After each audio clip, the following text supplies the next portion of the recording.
owned. And think about that local economy, because that rural hospital is the largest payroll.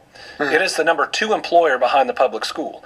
If it closes or shrinks, and it will at least shrink dramatically, the restaurant closes, the local coffee shop closes, the local bank probably closes too. And this is all because of a president who broke his promise when he said he wouldn't cut Medicaid, and then has cut it more than any other president in my lifetime. Look at his tariffs and the impact on soybeans. The head of the Soybean Association is being very loud about the damage that's causing. Soybean farmers are on the edge of bankruptcy, sure. And soybean farmers vote almost 100% Republican. Yet it is the policy that's put into place by one man alone, Donald Trump, who most of them voted for, that is now impacting the livelihood of their families. And I'm not judging their vote. I'm just hoping they're seeing what's happening, and ultimately they're being betrayed. I want to push this a little farther. There are people on your side of the argument, Democrats or progressives, who will say, and are very loudly saying now on social media, why should I appeal to someone who's a racist? Why should I appeal to someone who's a bigot? Why should I appeal to someone who refuses to recognize my humanity, or who is a fascist, or who thinks Donald Trump is great? That is the question that they will ask. What is your answer to that question? Well, we have to talk to everyone if we want a better America.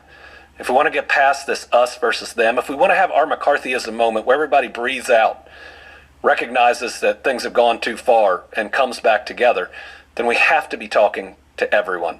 I remember I'm standing in an elevator, probably 2 years ago, and there's a guy who turns towards me and says, "I owe you an apology." I said, what do you mean? And he said, well, when people were protesting outside where you and your family live during the pandemic, I was there.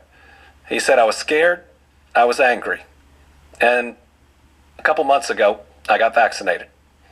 He looked at me and said, and I'm sorry. And I said, it's okay. And it was scary on all of us, and I'm just glad you're safe. We've got to recognize that our lives are complicated. What people have gone through is complicated. There's a lot of trauma out there and a lot of difficulty. And we can't lose faith that people can be better and that we as a country can be better. But to do that, we've got to encourage people to come back, to treat their neighbor as themselves, to live out that golden rule and parable of the Good Samaritan, and not lose faith in humanity. We're in a moment of a lot of political violence, to state the obvious. We're in a moment of a lot of gun violence.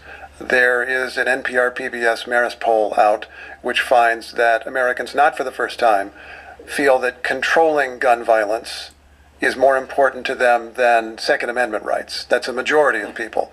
But I imagine if the poll were just in Kentucky, it might be a little bit different. How are you addressing that issue? Well, certainly, political violence and all violence is wrong.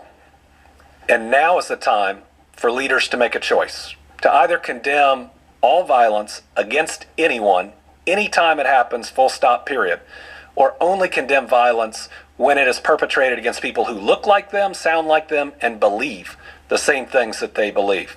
One is leadership that unites people, and one is politicizing, even murder, to further divide people. We desperately need the leadership right now that pushes back against violence, period. And this is personal to me.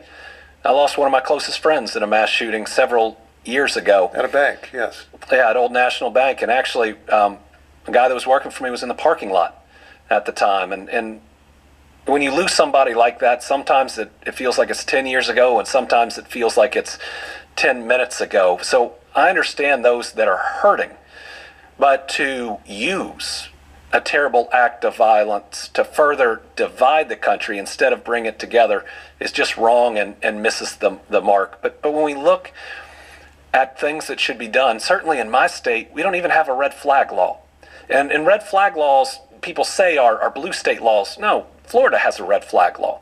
And the idea is if the police know that someone's about to commit murder, they can go to the court and stop it. And when you look at our courts, they're who interpret the Second Amendment to start with.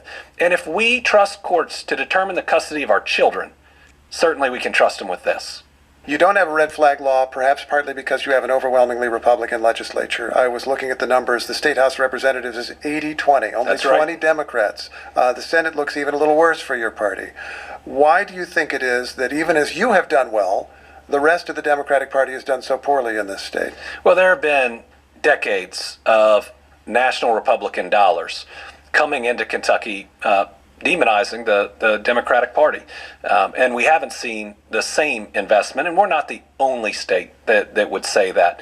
But I think now is a time where Democrats in Kentucky and across America can rededicate themselves to serving the American people, to focusing on making things more affordable, to focus on creating better jobs and bettering people's lives, because the president who promised he'd do that is doing anything but that. I mean, he is gambling away our economic gains on non-economic grounds.